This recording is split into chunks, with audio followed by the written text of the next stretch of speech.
여러분, 크리스천 기업이라는 말 들어보셨죠? 근데 이게 정확히 뭘 의미하는 걸까요?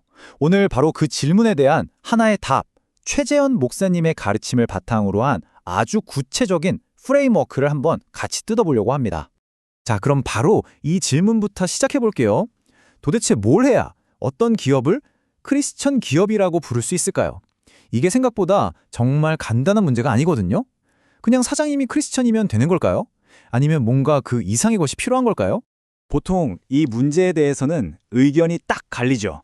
한쪽에서는 에이, 회사는 그냥 서류상의 법인일 뿐인데 어떻게 크리스천이 될 수 있냐 이렇게 말하고요. 다른 한쪽에서는 아니지, CEO가 크리스천이면 그게 바로 크리스천 기업이지 라고 생각합니다. 꽤 팽팽하죠? 오늘 우리가 살펴볼 프레임워크는요, 바로 이 양쪽의 팽팽한 긴장감 사이에서 아주 흥미로운 해답을 제시합니다. 자, 그럼 본격적으로 이 프레임워크의 핵심으로 한번 들어가 볼까요? 모든 건 인도하는 비전이라는 것에서부터 시작됩니다. 이건 그냥 우리 회사의 비전은 이겁니다 하는 수준이 아니에요. 사업의 목적 자체를 아예 뿌리부터 다시 생각하게 만드는 그런 근본적인 관점의 전환을 이야기하는 겁니다.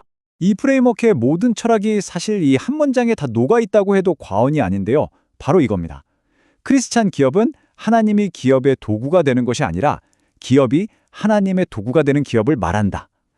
와, 이거 정말 중요한 말이죠. 그러니까 하나님 우리 회사 잘 되게 해주세요 라고 비는 게 아니라 반대로 이 회사를 통해 하나님의 뜻을 어떻게 이룰 수 있을까라고 생각하는 거예요. 순서가 완전히 뒤바뀌는 거죠. 정말 근본적인 전환입니다. 자, 그럼 이 비전이라는 게 구체적으로 뭐를 의미하는지 세 단계로 나눠서 한번 볼게요. 첫 번째는 바로 소유권에 대한 인식입니다. 이 회사는 내 것이 아니다. 진짜 주인은 하나님이고 나는 잠시 맡아서 관리하는 청지기일 뿐이다 라는 생각이죠. 두 번째는 목표 설정이에요. 내 개인적인 성공이나 야망이 아니라 이 기업을 향한 하나님의 뜻이 무엇인지를 찾고 그걸 이루는 게 목표가 되는 거죠. 그리고 마지막 세 번째는 과정입니다. 모든 의사결정 하나하나를 할 때마다 말씀과 기도를 통해서 이게 맞는 방향인지 계속 확인하고 나아가야 한다는 겁니다. 자, 비전은 알겠어요. 근데 이런 거대한 비전을 어떻게 현실 비즈니스에서 실천할 수 있을까요? 말은 좋은데 뜬구름 잡는 소리 아니냐고요? 그래서 바로 다음 단계인 실천하는 사명이 나옵니다. 이 비전을 구체적으로 행동에 옮기기 위한 네 가지 핵심 영역을 딱 짚어주는 거죠. 이 사명을 한 문장으로 정의하면 이렇습니다. 여기서 정말 주목해야 할 부분은 가치의 우선순위예요. 보세요. 돈보다 일보다 사람을 더 중요하게 여긴다. 와, 이거 정말 대담한 선언 아닌가요? 이윤 추구가 목적인 기업에서 돈보다 일이, 그리고 그 일보다 사람이 먼저라고 명확하게 선을 긋는 겁니다. 좋습니다. 그럼 그 사명의 첫 번째 파트, 돈과 일에 대해서 이 프레임워크가 뭐라고 말하는지 한번 자세히 들여다보죠. 먼저 돈에 대한 원칙 세 가지인데요. 첫째, 돈 버는 거 중요하다고 확실히 인정합니다. 기업이니까 이윤을 내는 건 당연히 중요한 책임이죠. 하지만 두 번째 원칙이 바로 따라붙습니다. 반드시 정직하게 벌어야 한다는 거예요. 그리고 마지막으로 그렇게 번 돈을 어떻게 쓸 것인가, 함부로 쓰지 말고 직원들에게 공정하게 나누고 어려운 이웃을 돕고 선교를 지원하는 데 써야 한다고 강조합니다. 자, 돈을 어떻게 벌고 쓸지 봤으니 이제 일 그 자체에 대한 원칙을 볼까요? 이것도 세 가지입니다. 첫째, 우리 회사가 하는 일이 사회에 좋은 영향을 줘야 한다는 거예요. 둘째, 직원들은 그냥 월급 받으러 오는 게 아니라 이게 나의 소명이다 라는 마음으로 헌신적으로 일해야 한다는 거고요. 마지막으로 그냥 열심히만 하는 게 아니라 하나님이 주신 지혜를 총동원해서 혁신하고 최고의 결과를 만들어내야 한다는 겁니다. 자, 지금까지 돈과 일에 대해 이야기했는데요. 이제 이 프레임워크의 진짜 심장이라고 할 수 있는 부분으로 넘어가 보겠습니다. 어쩌면 가장 중요할 수도 있는 마지막 두 영역, 바로 사람과 복음에 대한 이야기입니다. 사람에 대한 원칙은 정말 명확하고 단호합니다. 직원은 그냥 회사의 부품이나 도구가 절대 아니라는 거예요.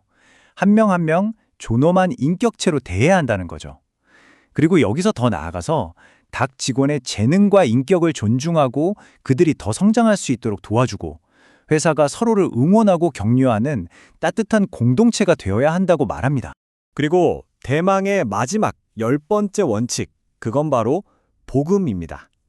이 프레임워크의 결론은 이겁니다. 앞에서 말한 9가지 원칙들, 그 모든 기업 활동의 궁극적인 지향점은 결국 비즈니스를 통해 만나는 모든 이들에게 기독교의 복음을 전하는 것이어야 한다라는 거죠.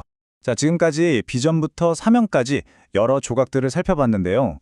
이제 이 모든 걸 하나로 딱 모아서 전체 그림이 어떻게 그려지는지 한번 정리해 보겠습니다. 자, 이 표를 보시면 한눈에 정리가 되죠? 우리가 지금까지 이야기한 10가지 원칙입니다. 가장 위에 있는 비전 영역에 3가지 원칙이 있고요. 그 다음 돈과 일에 대한 구체적인 실천 지침이 각각 3개씩, 그리고 마지막으로 사람에 대한 핵심 원칙인 인간 존엄성까지. 이 모든 것들이 모여서 크리스천 기업이라는 하나의 통합된 프레임워크를 이루는 겁니다. 자, 오늘 이렇게 하나의 프레임워크를 살펴봤는데요. 마지막으로 이런 질문을 한번 던져보고 싶습니다.